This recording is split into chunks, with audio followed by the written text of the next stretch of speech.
go. Yeah.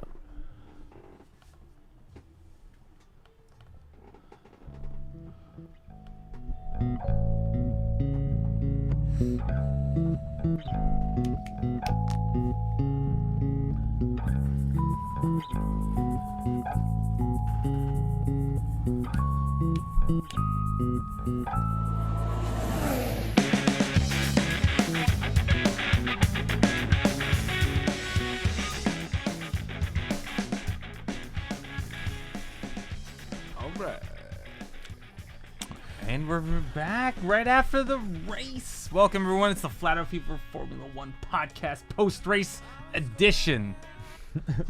Sorry. Yeah, it was good. Well, I don't know how good it was. I sat through that race. During it, two it times. felt great, but afterwards, I was like, "Was it great though? Was it great?" If anyone that didn't notice, after the first lap, there were no passes for the whole race. Every other position movement happened during the pits. Yeah. What a lot of people don't remember is that this was Formula One for like over 10 years. During the Was it really? Yeah. During the Schumacher era, and before that, like going up to the so in 2008 or whatever, sorry, as recently as 2013 or whatever, they had the old V8s, and they were like basically the same engine. Every team had basically the same engine because of that. Because there was no progress in F1 back in the day. Like there was no overtaking, and still people found like something to love about F1 because it's not. And this is honestly, people are too quick to dismiss it. This is why Formula One is Formula One. There didn't have to be that much overtaking, and there was still a thrilling race from beginning to end. I guarantee you that tomorrow Bill Burr is gonna mention the race on his Monday morning podcast. Bill Burr. What do you want to bet? What do you want to bet? I bet you tomorrow Bill Burr is gonna be like, Yeah, "Yo, sure that he was a will. great race," because it was. That race was thrilling, and seeing Bottas win finally was thrilling to see. A loaf of bread will finally win. The real important question, though, was that in fact Vladimir Putin, or was it one of his body doubles? It could have been. I didn't recognize him. Yo, President Vladimir, you never know. You know what I did never know. recognize, though? A very short man who no longer owns Formula One. Bernie Ecclestone. Bernie Ecclestone, just He's sitting there in the creeping around all wings. weekend. He's like, sorry, I want to go to other countries at some point. If anything, that just goes to support the point that I tried to bring up the other time. So Bernie's being kept around specifically to deal with these races that are arranged in the shady situations. Oh, yeah. Yeah, because their deal is not with Liberty Media. Their deal is with Bernie. Yeah, still until 2020. Have you met my good friend Chase Carey? Dude, Mr. Putin. Here he is. he said so he had an interview, Chase Carey did. Yeah. And with Channel 4. They didn't show it on Sky. I'll talk about this later because I think that he actually talked about he made some very good points. Yeah. But one of the things that Lee McKenzie interviewed him, and Lee McKenzie asked him so if Putin asked you to sit with him during the race, would you? Chase Carey was he was straight out. He was like, yeah.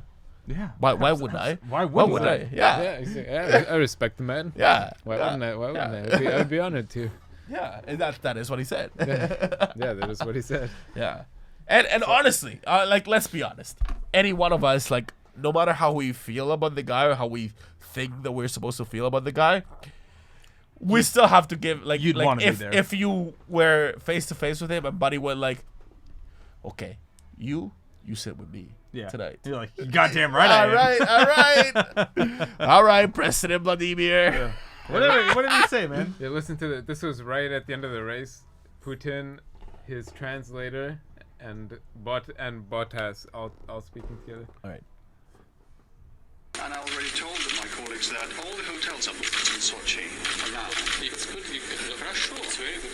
So now you need more hotels. Нужно больше отелей.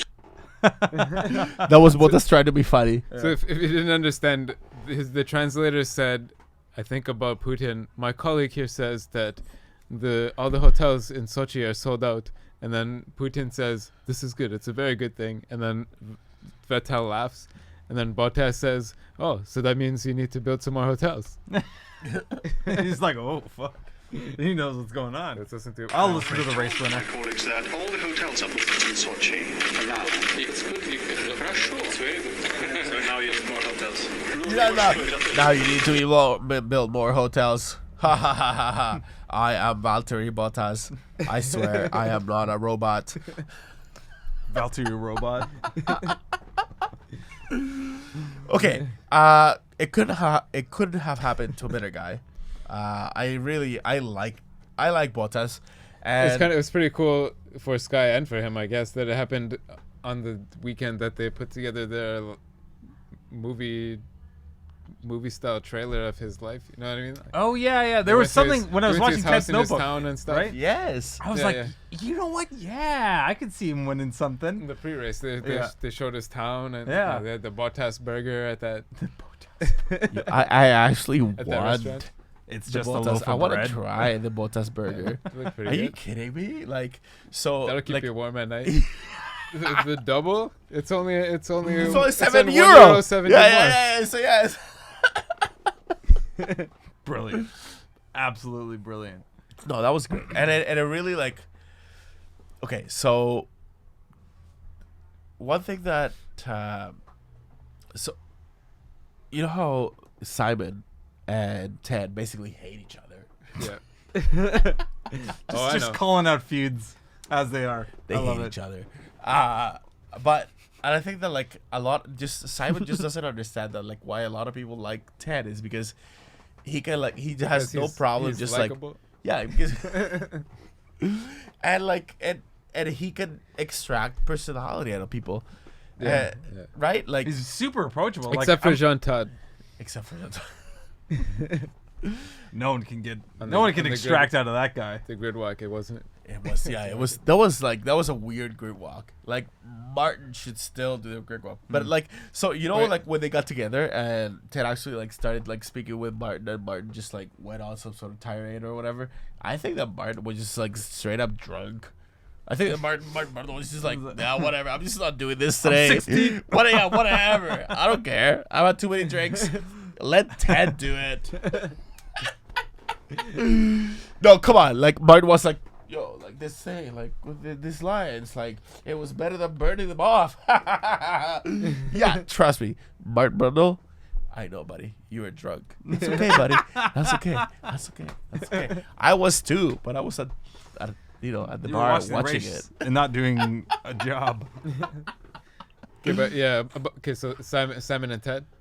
Dude, they hate each other. Right. They hate each other, yeah, and they like do. it couldn't have been more obvious. Okay, They jab at each other on the mic all the time. Wait, oh, who's Simon again? the blonde guy? He's kind of like the. One of the Sky Boys. He's I like know, I know he's black. one of the Sky Boys. I just don't know which one he is. he's kind of like the showrunner. Like he's like the top guy. He sends the camera to like, okay, now we're gonna look at this flashback. Okay, now we're gonna throw yeah. yeah, he's the He's blonde handsome, guy. right? Yeah, would you consider him handsome? Yeah, he's, okay, he's he the has handsome sort of like one. the snobby accent. Oh, okay, yeah. Yeah. But yeah, him But they don't like him each and other. Ted hate You each don't other. really. No. Now that you've heard that, you'll Yeah. notice it. Okay. They just shoot barbs at each other all the time. Oh, that's awesome. Yeah. Makes for good television. More entertaining than Formula One. Haha, just kidding. Yeah, they hate each other. But yeah, so Bottas won that race. How incredible Like is that? fair and square. Like you think like 100%. Like Yeah, fair and square. What do you, yeah. no. I'm just asking. No, I'm just. no, sorry, I'm prying. I'm just trying to get. And I'm just excited. Yeah. Like I'm gonna leap across the table. Yeah. It's like I'm gonna punch you in the mouth. Yeah, he did it, man. But it was kind of interesting too, like that whole thing. For anyone that watched the race on Sky this weekend, where they interviewed him, the thing that they closed with, where they're at the go-kart track, it's all covered in snow, and Ted's like, so now, like, I have to. This is my last question of the 2 days here. Do you really think you could beat Hamilton? And he's like, listen, I got this magical call from these guys. If I didn't think so, I wouldn't be here, right? Like, what am I doing if I don't believe it? Then he fucking. It's did it. He everyone's. fucking It's did it every the same driver's weekend, right? dream, right? To win, right? That's Yeah. why you're there. It's not like, oh, I want to win, but I want to make sure my teammate wins first. It's like, fuck off, man. Like, if you're good at racing, you're there to win, and that's what he did, right? And they filmed that back in January too. It wasn't like last weekend. Oh shit! That was before. Because that's what they made me mentioned feel like it before the was filmed. season. No, man, that was. No, they did that before the season. Yeah. Yeah. So. Yeah, he went Good in for with him. It couldn't.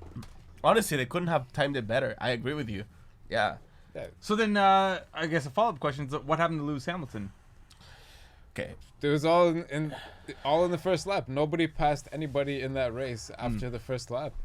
Well, I guess Hamilton's pace just couldn't keep up, or he just couldn't. Yeah, and he couldn't. He just had couldn't a catch up to the bad Ferraris. start. He kind of backed out at the right at the very start there. He was between one of the Red Bulls And then one of the Red Bulls just decided to not be a bull. and Raikkonen. Yeah, then he just fell into fourth. And that was it.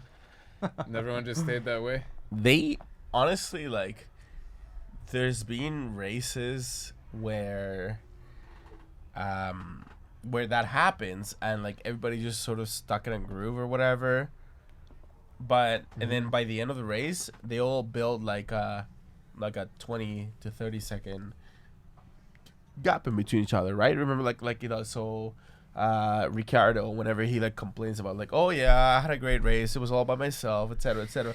Like that's what happens. So like, but in this, what I found particularly interesting, at least to me, is that yes, some people did get like stuck in a groove, like Hamilton did in the fourth place. Yeah. And no matter what he tried to do, like he was just always falling behind. Like and like, his just strategy just wasn't gonna work. Yeah, who knows if But he's making excuses for himself? Or But still, it just, it just, like it wasn't that big of a gap at the end. Like I think this race was altogether like it wasn't like a huge contest at the end. Like you said, there wasn't much passing around. Between the top four, there there like was none. yeah. There was zero. There was like, not one pass. Verstappen was like That wasn't an 24, exaggeration. 25 seconds behind, like, constantly throughout the entire race. Like after that, it was just like, all right, let's see how the mid pack does. Yeah. You know what I mean?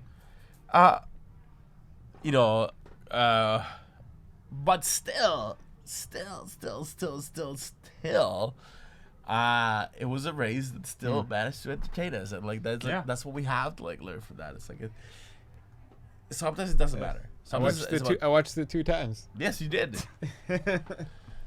I'm just because last year and the year before that, like it was just Mercedes dominance, right? Yes. It was Yeah. like up the fourth race. We were just like, well, they've won all 4 races, and now it's like,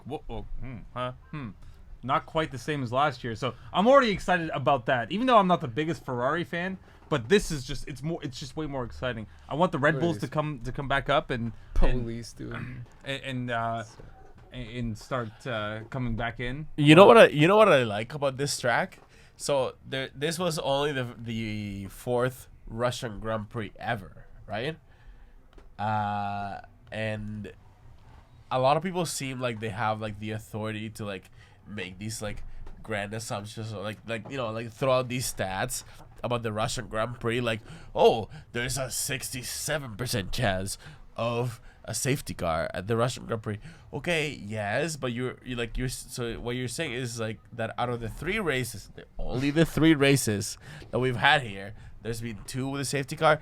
You can't call that. And now I say that, but and I know that like there was a safety car in this year's race, but when you start extrapolating that kind of stuff to like every single aspect of the Russian Grand Prix, like if you're saying like so, to give you another example, if you say, it just so happens that Mercedes has led every single lap of the Russian Grand Prix up until this year.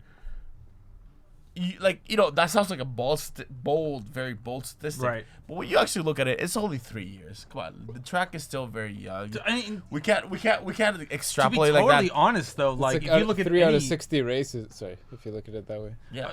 just a minor by point chance. is just like if you look at any sort of race, even the much older ones like Monaco, It's like, yeah, sure. It's like these are the cars that have done it the best and the most often, like say Ferrari or whatever it is. Yeah. But the formula's changed so many times, right? The number of entrances have changed so many times. The number of people qualifying has changed so many times. Stats are a weird thing to look. They only are used in perspective of after they've happened, right? That's when you use them the most. Yeah. Right? You know what I mean? I mean, sure, yeah. The Russian Grand Prix has only happened 4 times, but at the same time, I mean, you look at any other race, it's different drivers. It's the number, the variables are so much different, and they just don't equal. They just don't matter. Absolutely. We want to use stats to justify our opinion. That's why we use them. Exactly. That's exactly. Yes. Who get like. They're fun to say, and they make us feel important. That's why Yes. we say them, and we're gonna keep on saying them. Absolutely. That's what stats are about. Yeah. Yes, of course. Okay, when you guys look this up, because we just finished the race, but we didn't Yes. see the whole post show. Find out who got the penalty, if anyone, between Jolyon Palmer and Romain Grosjean. Oh, yes. Okay. Oh, For yeah. that first- Jolyon Palmer, that first Romain corner crash. Grosjean. Well, somebody's at fault, and I think I know who it is. Hey, how about Lance Stroll finishing his first race? Yeah, he did. Hold on. Sorry, this is gonna take me a bit. Okay. That Okay, might take but these two guys, though, come on. Jolyon Palmer, he caused his team. Okay, they replaced his whole motor for him. His car is ready to go. Boom. He crashed it into the wall Yes. earlier in the weekend, and then he crashed it into Grosjean during the race. He took them both out. At one point, is the British press gonna start realizing that like they don't need to suck up to him anymore? Like, really? Yeah, Come on. they probably shouldn't. Like But it's hurting. It's hurting their credibility. Like, Yeah. you know what I mean? Like how could you stand by this guy? Like, we know what he's in F1 now. Still, we know what he's still in F1. So So let's talk about this just to remind everybody. So his dad owns a portion of Silverstone, right? Yeah. He is like a paid driver, basically. Uh-huh. Renault thought that, and I think in a very misguided decision, Renault probably saw his his resume, his curriculum, like his CV, and he said, "Oh, GP2 winner, of the championship," but they didn't look into that, and realized that it took him 4 years to win the GP2 championship. It wasn't a thing. Yes, Jolyon Palmer, you're good, and he's a good driver, but he's not F1 material. Only because there's so many people out there that are F1 material that should be in that seat that are not him. Yeah. And he must be costing Renault he crashed so the car much money. this year. How many times he crashed already? Not just in carbon fiber, but I'm talking about mad hours. The hours, yeah. Yes. Yeah. Yeah. Using their curfew this weekend, and then he just crashes it. First corner, finished. Send Romain Grosjean flying through the air. Romain Grosjean, I have to say, might have kind of deserved it though. He was yelling a lot this weekend. He got mouthy. These fucking brakes are garbage. They're using the sensor button. Yeah. They broke the sensor button on his car this weekend. On overdrive for him, yeah. Yeah, it's just too much temper. Just calm down, man. They'll figure out the brakes. They'll figure it out. That was the big problem with the Mercedes, right? Just some sort of overheating issue with their brakes. Well, shall we put this presentation up? Are we diving into that? Yeah. I'm trying to figure. I couldn't find anything on the call between Grosjean and Palmer. But I didn't try very hard. I'll be totally honest. Yeah. Okay. Well, Danny, you look into that, and I'll just Yeah.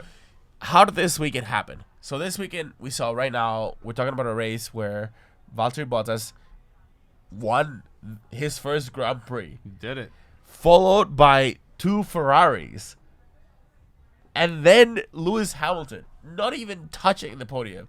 And Lewis yesterday.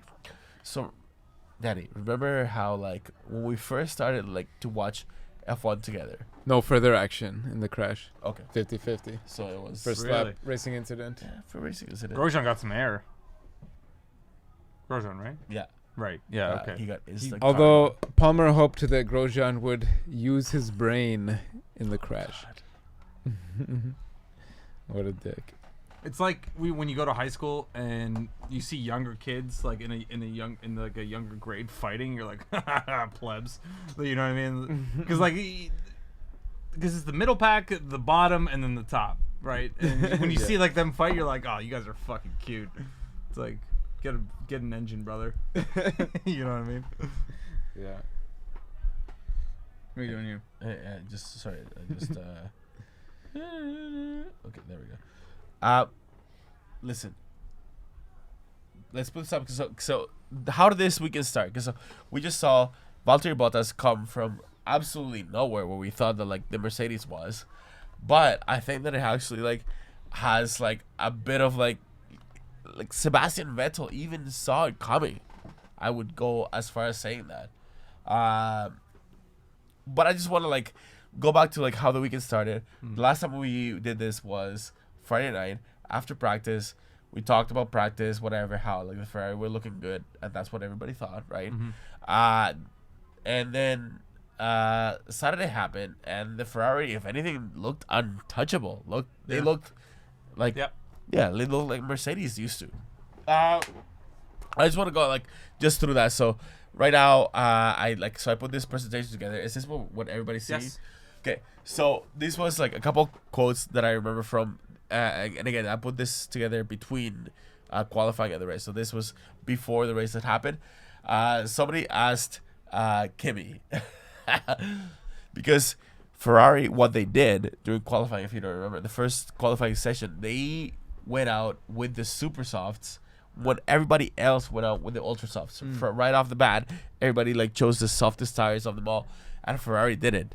And then like somebody was this Italian journalist was like, oh, so why did you do that? Like, how do you think it happened? And Kimi in like, this was honestly, I looked back and forth through the through the press release, and this is the longest thing that Kimi said the entire time. But he's basically saying, listen, there's no secret to why Ferrari got where they were. They actually are like what I got from this quote that Kimi said. He said it played out as we planned it. We did what we planned to do. Obviously, but the end result to be pretty okay for the team. We've seen often people run different tires in the first qualifying. Doesn't really matter which tires you run most of the time. That's what we chose to do, and we just go from there. Kimi's basically saying that Ferrari, like, to me, this just demonstrates that Ferrari, as opposed to years past, they actually are paying attention to the strategy. And strategy when it comes to tires, they're really, really, really paying attention to that. And like, that is something that like just sort of stuck out to me, and I wanted to bring that up. Then they asked Vettel at one point if basically what they asked him if the car had been set up more for the race or more for qualifying. And he's basically saying, no, listen, it doesn't work like that way anymore. Yeah. It used to be that back in the day, you used to have like a car that was tuned for qualifying and a car that was tuned for the race, and you made some changes in between. But now you just have a car that you're trying to extract the most out of it all the time. Always. Like for the race and for qualifying. And they're both one the same now. That is cool. Yeah. That to me, again, like it really jumped out. And I think that Vettel was being sincere in that. I think that's something that like he must have heard in the engineers meeting, and like it's true. Like that's how this year's F1 seems. Everybody's just trying to like pull out the best car that they have every single race, which is awesome. And then they asked Valtteri. Well, Valtteri only had I saw out of all the questions that they asked in this press conference, they only asked him 4 things. He only said 4 things. The rest was just the 2 Ferraris. But he was basically saying how, like, yes, the whole team, it was an institutional thing. Like, at the end of Saturday, the whole Mercedes organization had a rethink about their life and said, "Hey, hang on a second, hang on." They It's ate like- some mushrooms and like- decided to like- figure yeah. their life out. Yeah. Oh, Honestly, fuck. like, yeah, and I have a picture of this. I'm sure, like later on. What was that? But after, like, so same Glass dropped over there. same night, Toto Wolff was like, he got interviewed by Ted Kravitz, and all he could say was "ouch." He was like, "Ouch!" Like that hurt. Like we got like maybe they did get a little bit complacent, and like they literally were not expecting Ferrari to be this good.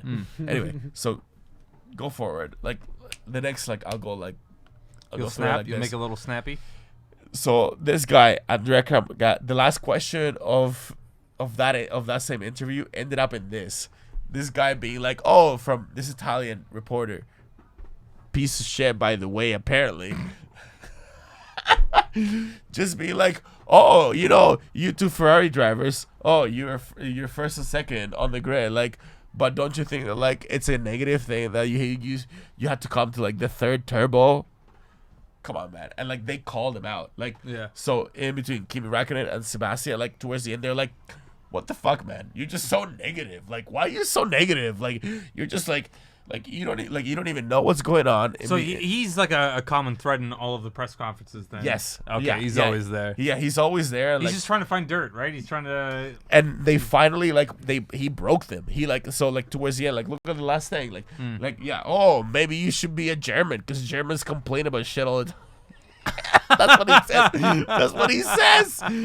He's like, I bet if you wanted to like leave your Italian citizenship, Germans would receive you. That's what he says. That's what he says.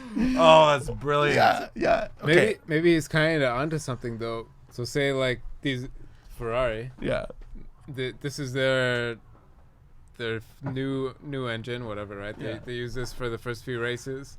And it just maybe it runs hot or something. They're just trying to push super hard at the start of the season, push extra hard, use a different turbo each weekend because they're wearing them down. Sorry, guys. Over. Turn your phone off. But I forgot what to say. They're wearing down these turbos, Yeah. but you can still use those turbos at any point later in the season. You know what I mean? Yeah. So like they use just like the first wear, like the first part of it in a couple of races. Yeah. But then bring those back later in the season once they've developed the engine a little bit. And so there's new things to add and change, and as you're progressing, as you're fine-tuning it, things are just going to change, and some things work, some things just because don't. they switched the turbo doesn't mean Right. they haven't thrown those old ones in the garbage. Right, They're right. just in rotation now, Right. right? Yeah, right. That makes sense to me. But this guy seems like a real dick. Like a real like just trying to cause a stir where there really is no need to cause a stir. Like where was he? Like was he talking shit maybe last the year? reason that these two guys are Vettel and Räikkönen are being so defensive is because he's onto something. As in like You know what I'm saying? Ferrari's like cheating or something, turbo or conspiracy. No. They're just cleverer than they might seem. Sorry, guys. no problem. Continue. So Next slide. yeah, like we'll go through this like real quick. Yeah. So this is just a couple things that I saw from Ted's notebook. And I know that this is like a bit like old news right now, but what he was talking about, like the advantage that Ferrari had, he deemed it at least to that the Ferrari, on top of just having like the horsepower, they actually have drivability through the corners, as well as the increase in power. So what does drivability mean? So yes, and that's the thing. Is that that's just what like I a wanted. buzzword? It's kind of a buzzword. It's kind of a buzzword, but it really how you have to understand drivability is this. It performs the way the driver wants it to. More than that, Okay. there's even a simpler explanation of that. The thing is that drivability didn't used to even be like a thing that people talked about in F1 until the hybrid engines. When you have this drive-by wire and whatever, like the fact that like when the drivers now press a pedal, Right. they're not actually physically connected to either the gas, like the throttle, like dispenser, That or whatever. controls something else. Yeah. Right, No. okay. It's like it's controlled, like it's connected to an electronic, and then the electronics do the work, right? The drivability is in.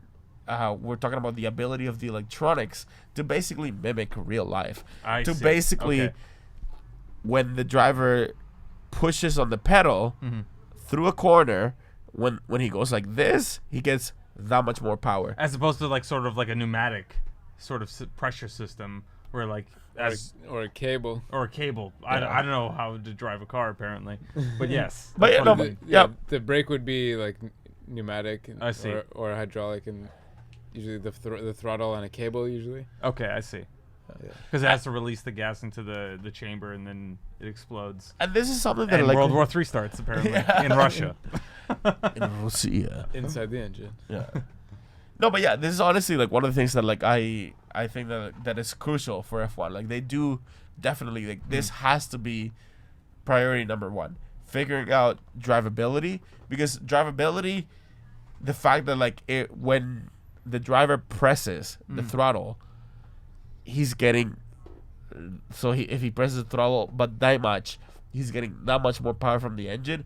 That's key for them to be able to control the car and like be able to like throw the car around. So I think that like if there's some teams out there, if like let's say if there's some teams in the midfield that are wondering like, oh, like, you know, we have like these and these and these, like, you know, 20 different areas of development that we could focus our attention, but a limited budget. Okay.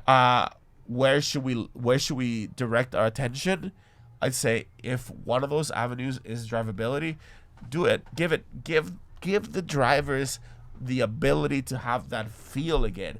That I think that more than anything, the first team that like figures out how to give the driver the response that they used to have when it was just all hydraulics and mechanic systems, you know, like just having like the pedal like kick back at you, you know, when there's a bump on the road or whatever, like just having that feel for the road and the feel for like the amount of power that you're applying when you press your foot down or whatever else that you do corresponds to the amount of power that like the engine is putting out. Right. That like if you can mimic that now with the electronics that you have to like as close as possible to how it used to be, that's what you have to like spend your time thinking of.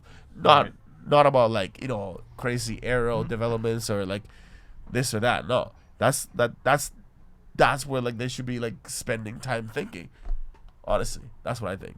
But it actually like, so it gives the good drivers the ability to show how like why they're good.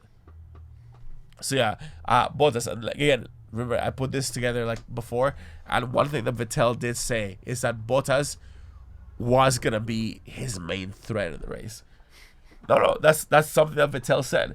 Yeah, he said. It's like, yeah, no, Luce is there, but Yeah. I mean, I'm afraid of Bottas. Yeah, that's what he said. That's what he said, and that's what happened.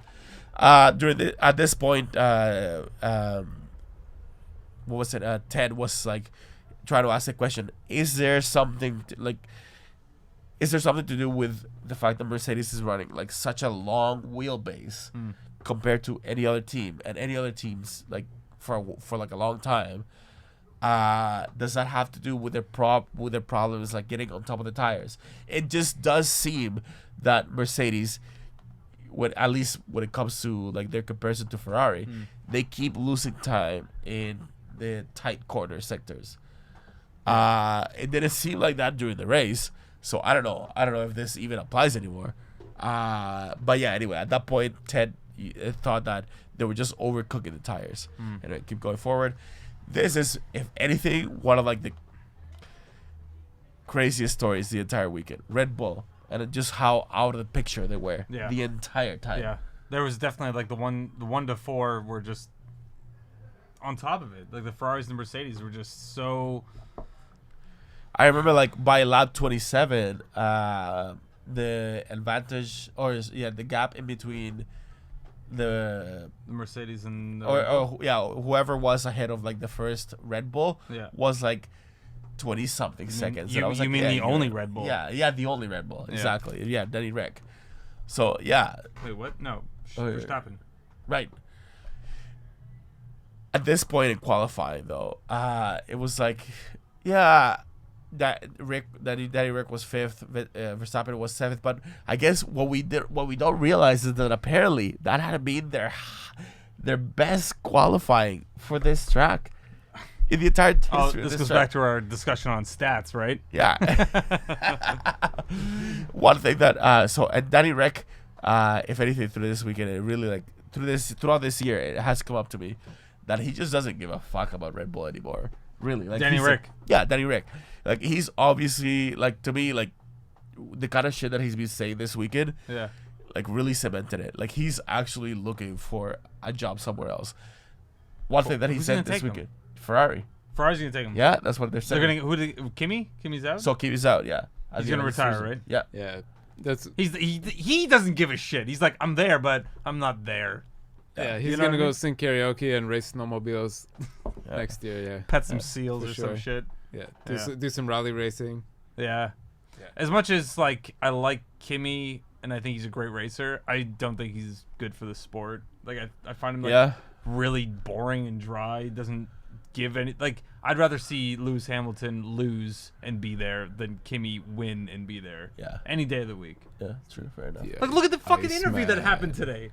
Yeah. We had 2 Finns and a German, and that was the most like the German was the most entertaining person on that fucking platform. Like, come on, man. Like, at least, like, I know it's about the racing. I know it's not necessarily about, the personalities, but it is about their personalities. Absolutely. It has to Like, be. the 2 Finns, like, a loaf of bread and an ice box. Like, that's exactly what was on stage today. The guy just won his first Grand Prix. He's like, it only took me like 80. Yeah, he had trying no pretty emotions after I that. was trying pretty hard. But he had no emotions throughout. No. Yeah. Throughout his life. But okay, listen to this one key thing that Ricciardo was saying. Ricciardo said specifically, he said that even with all of the extra aerodynamics and all of the extra grip just from the tires being bigger than before, and all of the extra power from the engine, he still doesn't feel like the Red Bull right now is better than last year's. He says it's maybe a little better. That's it. Anyway, they're still down on power and their stability is poor. So and they did nothing today.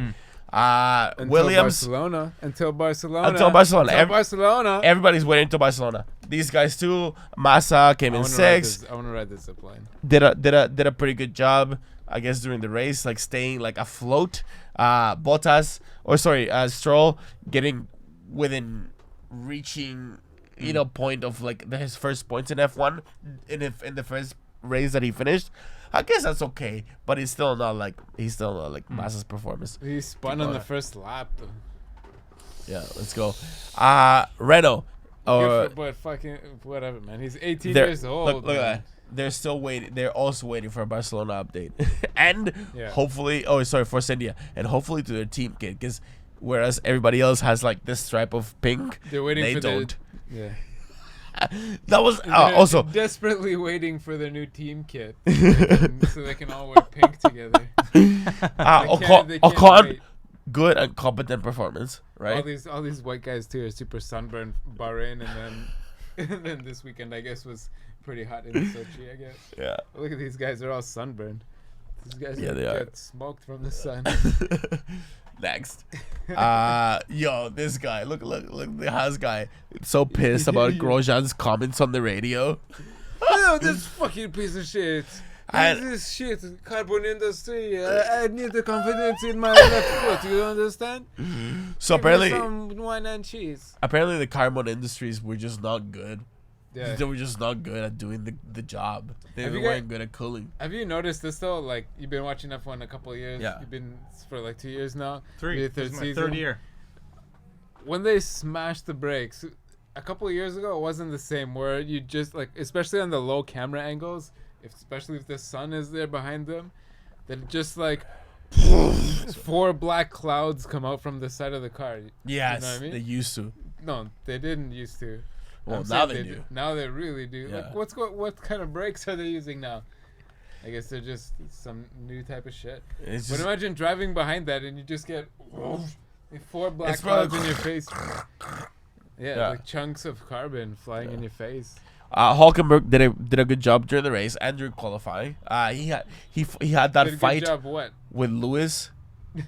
Remember, like I'm like joking. like during Q3, like when they were fighting for position, like where you saw like them like actually fight, Yeah. like the Renault overtaking a Mercedes. That was cool. That was cool to see. But they still have Palmer in their team, so whatever they do with Hulkenberg, No, yeah. like it gets negated by Julian Palmer. Right. So They Right. Like, lost he's- at least two positions on the Yeah. constructors championship just by having Palmer. Yeah. No matter what they do this yeah, season. exactly. Whatever points Oh, Hulkenberg gets, that's- Julian Palmer's gonna get. So Like half that's of what the that's what Sergei Sorokin looks like. If you were wondering, he did practice 1 for them, and he actually like from every measurable way, he is better than Palmer. Just put him in the car. Just put him in the car. Yeah. These two. Oh, these are the Simon and Ted. Yeah. So they don't There like you each go. other. They hate each other. I'm telling you, not. I'm gonna look for it now. It's been, I bet I've never actually looked, and I'm thinking about it. I bet if you look on YouTube though, and you type Simon versus Ted or something like that, you can find a compilation. Somebody's put that together for sure. Like he These was guys are calling jabbing each him out, and like at one point Simon didn't think that he was live, and like, he was like fucking like it was about to like swear. Like Ted was like no wait at the very beginning. Yeah, and then like, oh right we're live, and then he's like no we're not live, we're just but live kind of live. And then Buxton look at Will in the Buxton corner, just like he loves it. Getting in on that mic action. So this is the thing that they were talking about before was this interview that Simon did with Vettel. He was like- doing this during Ted's Notebook Yeah. the day before. And honestly, I saw it. I watched it the entire thing. That was the only memorable quote. The rest was just like any other interview. And Vettel was trying And to then leave. he almost made out with River Bene right Yeah, there well, at the end. no, I but, thought they like, were gonna start, did you see how, like- licking each other's tongues? Did you see how Vettel tried to like leave? Like Vettel was like, "Oh, my boss is calling me," and he was like, "Okay, but let me try to talk to you still." Whatever, Simon, you just don't got it. Go. Fucking Jesus. the reaction from the Mercedes garage He looks like a turtle.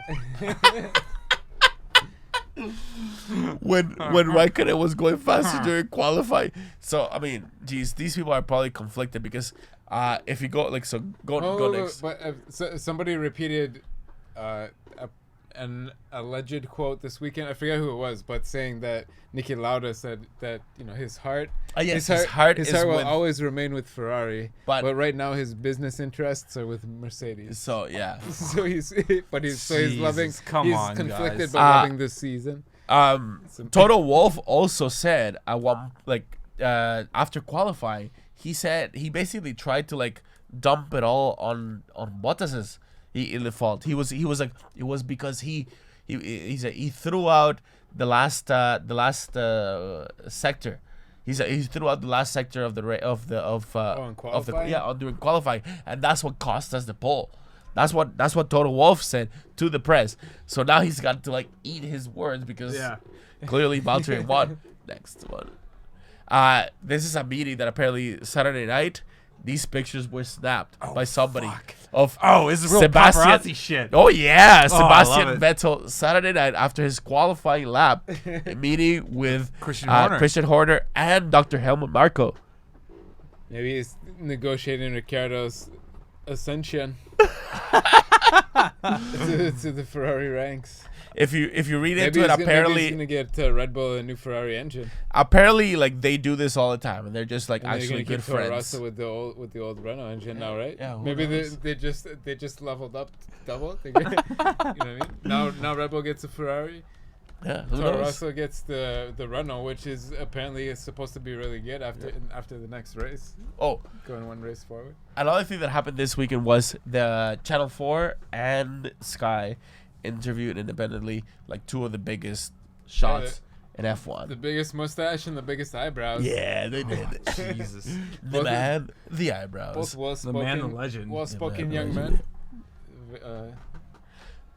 So There we go. so this one was Lee McKenzie. You know, like the girl. I actually yeah. really like Lee McKenzie. I think that she's bang on. Yeah, listen to this. But so she interviewed Chase Carey, and just they simply asked him about like, you know, where you're coming from, like, you know, whatever, like what do you think about this or that or whatever.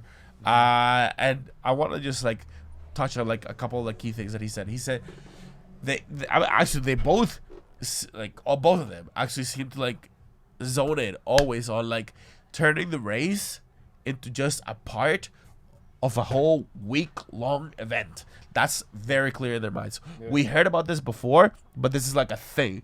They actually want to make sure that like the race is just part of it.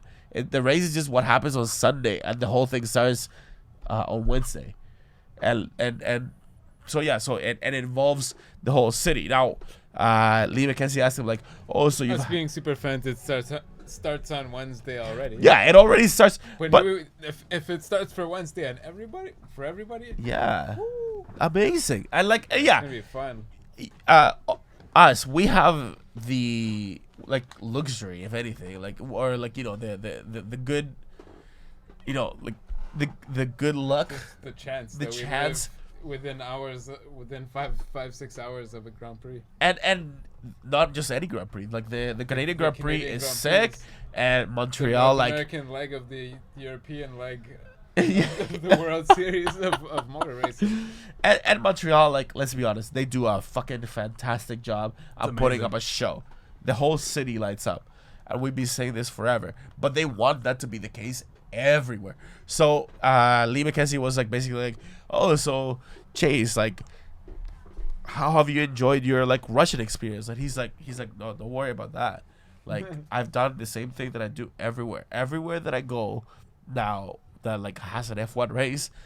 Not only do I check out like the facilities and whatever's going on track, but I make a point to go out and check out the city, check out the land, check out everything that goes on around it." And like he's too happy to remind him, like, listen, we're thinking of F1, like turning F1 every single race into a week-long event that happens not just at the track but everywhere around it, and everything, like the fans are gonna have the chance to interact with the whole thing, everything. And like, and he's not even just like constraining himself to like the things that we've seen, like the fact that they're pushing for like the drivers' names and numbers to be more visible. He's actually It's not He's even talk- that. Like this weekend, the race being in Russia. Yeah. Make no mistake that was a Russian government advertisement Absolutely. for Russia, yes, for the world to see. You know, of course, like, it's a sporting event. It's prestigious. It's something for people to do all that. But for any country, every race is an advertisement for your country. That's why you get the opening race, like the helicopter shot of the downtown of the local city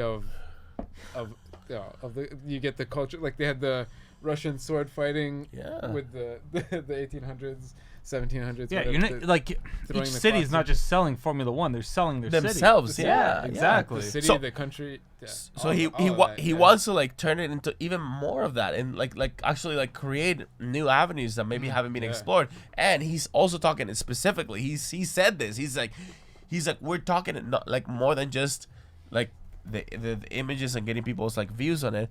We're talking about the touch and feel. Like we're gonna get fans to touch and feel the F1 cars. Like we're gonna get So we're gonna get Or put fans. stickers Like on when them. I put a sticker on Julian Palmer's Renault last year, Yeah. and then he crashed it in Canada. Yeah. So at one point, like they asked him about Bernie and like if he thought that, or like Lee McKenzie said something like, "Oh, so you know you had to get rid of Bernie, basically. Like you had to get rid of Bernie, right? Let's be honest." And he was like, "Listen, like he said, F1 used to be a sport under Bernie's leadership that used to say no to a lot of things. We're gonna change that to right now." F1 is saying yes to everything. Yeah. To And then him and Bratches, the eyebrows, they both said that the one of the biggest things is putting like a digital dome, like a Wi-Fi, free Wi-Fi. They want to get. Let's go to the next slide. They want to get the social media popping on all the circuits. Basically, set up a huge network so that everyone can. He calls it a broadband cloud. Broadband cloud. There you go. Yeah, a dome of internet over the circuit. Because, like he said, like I guess in Sochi, there you can barely get a cell phone signal. Yeah, absolutely. And a bunch of the circuits are like that. So so this is Sean Bratches. He works under Chase Carey now. He's more of an operations. He's gonna be more of a hands-on guy, and he made it clear during this interview that yes, he is the ideas guy. So the whole thing of having the drivers' numbers and names beside the drivers and very visible, that was him. That's him, and that's only one thing that he's done right now. And like so Brundle asked him, so where do you see F1? Like, where do you want to see F1 in 5 years? He's very, very, like, he has it very clear. Like right away, he's like, there has to be more competition. Simple as that. There has to be. He says that there's no Leicester City in F1. That's a reference to British soccer. Club. Yeah, that like Football. they made it from like basically like with no resources, like, you know, like, who's heard of Leicester City? That apparently that word is pronounced Leicester. I wouldn't have known unless, you know, like I would have been trying to like pronounce it like Leicester. Right, yeah, I would have known, but that's what it's. So is that sort of in response to they that? They won last year in 2016. Leicester City won against names like Arsenal and Manchester United, who have a history that. There's no way that will happen in F1 right now. He wants that to happen in F1. Well, the very idea of Formula One doesn't support that kind of feel-good, like bottom of the barrel hero story. Not yet. Yeah. But okay, Not so until how do Ferrari- you remedy that without Ferrari, they making? don't get that $100 million. Well, how do you remedy that without getting it? Listen, and Sean, I trust. Listen, he's talking. So when he was asked about the numbers and names, he's like, listen, it's like it's all part of the plan. We're gonna elevate the drivers, and we're gonna elevate their personalities, and we're just gonna like, this is all part of like just bringing out the drivers. So Kimi Räikkönen's fired. Valtteri Bottas is fired. Anyone who can't speak English really well is fired. Like that's what you're trying. Like, that's what's going to happen. Like they're going to be stock cars because that's what's happening. That's what's happening. Well, I'm not saying they're going to do that, but that's the direction they ultimately would want if they want to achieve that. I think as an ideas guy, he I like the idea. He's almost salivating in the mouth at how much potential there is in F1. Right. He said, like, he basically said Bernie took the sport to here. To a certain level. Yeah. But there's so much more that can be done with the sport. And he just can't wait to, like, get into it. And in this interview, as well as another interview that I've seen with him, he always puts brand as the first thing. He always mentions it at first, the brand. And the brand means like turning the idea, like, so if I say Formula One to somebody right now, just out of the like if I just pull somebody on the street and let's say Formula One, what do you think about it? If they say Schumacher and if they say NASCAR, that's wrong. That's wrong in his eyes. Right. It has to be like so he's gonna invest a lot of money and a lot of his effort into revamping the brand that is Formula One. Right. But he understands that has to come from the ground up. It has to be everything. Everything has to change about how F1 does business. Right. For that to change. Then the way that F1 gets revenue, and in that he's counting the digital and bringing and he's very clear in this interview. He says, listen, the future of F1 and the future of everything is the digital, and there's no other ways around it. It's just I don't think anyone's gonna disagree with that notion. The problem is that what do you do? Like, how do you make it more involved? Not just like have like Taylor Swift play the concert, make the actual sport itself more involved. So that, yeah, right. So he realizes that his Taylor hands. Swift drives the car and Lewis sings the concert. Oh my God, that is something I'd want to see. Exactly, you know what I mean? No, John I Bratches, holler at me. yeah, hold on. No. I think Holler he at your boy. I think he realizes that his hands are tied in many respects until 2020. Like he did mention Yeah. the contracts in place and whatever Right. during this interview, but he's basically saying like whatever I can do outside of those So contract in 5 negotiations. years, imagine Yeah. instead of trying to just blast this off in 1 year, having 5 years to really roll this out. So he's saying gonna that be right fun. now the deals that are right now in place, they're just in place. Oh yeah, we gotta go soon. The deals that are in place, and for example, in the short term, it won't result in like cheaper race experience, but he will work into making the idea of going out to a race a better value for everyone. More valuable, yeah. Yes, Yeah. Make it worth going to. absolutely. Which it already is. There's already like I already felt For like for us, it is. for us. So Right. we just talked. Well, we got our tickets for free because your mom won them. I just want to like make like a good point, like FYM with these graphics. Yeah. This Go back. graphic Yo, sucked. step up No, your game. no, Yeah, no, don't no. worry. Don't No, worry. no, back. One more. Jesus. There we go. These graphics, man. Like I think that you guys just weren't appreciating how like cool these graphics were. Oh yeah, it's so cool, man. Fine. So this Sauber talk. Yeah, we kind of predicted this a few months ago because What are you doing, dude? Sorry, Sauber. dude. I'm getting rid of this Mac as soon as I possibly can. yeah, we kind of predicted this a few months ago before the I guess before like testing for this season was announced because Sauber said, next year we're gonna run the 2016 Ferrari engine. Yeah. Because the 2017 Ferrari engine has different bolt holes on it. Yeah. And at the same time, Honda was really pushing that we're looking for a new engine partner so we can get extra data. We can sell this engine for cheap right now because we're still in a development phase, but we're committed for long term that we really want this engine to be successful, push the limits of technology and power in the sport, like do what we're doing in Indy, show everybody what Honda is really about, value and power and reliability, et cetera, et cetera. This weekend, Sauber announced, Yeah. all the rumors are true. Manish Kaldmore wasn't talking shit. 2018 car will be powered by the 2018 Honda engine. And apparently, this is the interesting part coming from, you got it up here, from our boy Toby Gruner, that whether or not Sauber sticks with Honda as the power plant provider, they will maintain a relationship with McLaren as the suspension, hydraulics, and gearbox supplier. Because before, with their relationship with Ferrari would just provide them with all of that, the whole powertrain, as they call it. No, but really, because McLaren and Sauber secretly have a backroom deal, that soon as they have the engine for 1 year, they're both going to be like, all right, we're both getting the fuck out of here, right? Are we going Mercedes or Ferrari? Mercedes or Ferrari? They're going to rock, paper, scissors, pick one of those two. It's going to be either Mercedes or Ferrari. They'll get one, and that's it. Then they're done. These boys on the sidewalk look like they're about ready to step into the studio here. So We'll be one stepping more out. thing. I just I wanna say that if anything, race this with might Spain. actually open the door for Nobuharu If anybody's got Matsushita. extra money, fly me out to Nobuharu the circuit, Matsushita. 'cause I want to fly. So Nobuharu Matsushita, we haven't talked about him much, but he's actually has a lot of promise, and he's a Honda protege, and he's been testing for McLaren since last year. I think he's good enough.